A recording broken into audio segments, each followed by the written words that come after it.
പോലും അവന്റെ ആത്മാവിനെ നഷ്ടമാക്കിയാൽ അവൻ എന്ത് പ്രയോജനം? മനുഷ്യ, ദൈവം നിന്റെ പ്രാണനെ എടുത്താൽ നിനക്ക് എന്ത് ഉത്തരം പറയുവാൻ കഴിയും? മനുഷ്യന്റെ മൂക്കിൽ നിന്ന് പുറത്തേക്ക് വിട്ട ശ്വാസം അകത്തേക്ക് വലിക്കാൻ പറ്റുന്നില്ലെങ്കിൽ അവൻ 6 അടി മണ്ണിൽ നീറിയൊടുങ്ങുന്ന വെറും ഭൗതികമായ ശരീരം മാത്രമായിരിക്കും.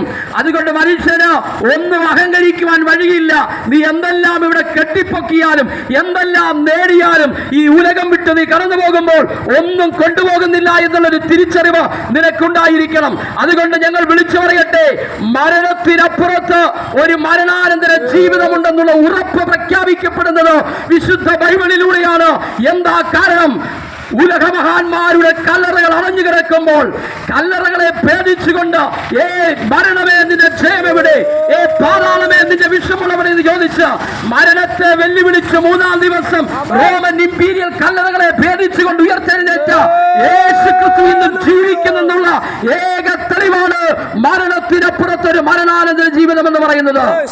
അതുകൊണ്ട് മനുഷ്യ, ഈ ലോകത്ത് നിന്റെ ജീവിതം അല്പനേരത്തേക്ക് മാത്രമാണ്, ക്ഷണഭംഗുരമാണ്.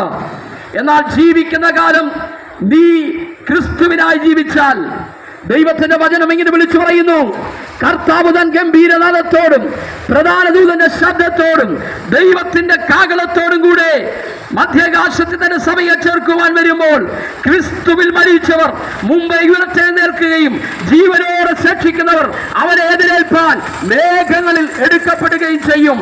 ഇനി നടക്കാൻ പോകുന്നത് പുതിയ കണ്ടുപിടുത്തങ്ങളുടെ പരമ്പരയല്ല, പുതിയ ടെക്നോളജികളല്ല. അതിനപ്പുറത്ത് ഈ ഭൂമിയിൽ നടക്കാൻ പോകുന്നത് കർത്താവായ യേശു ക്രിസ്തുവിന്റെ വരവാണ്.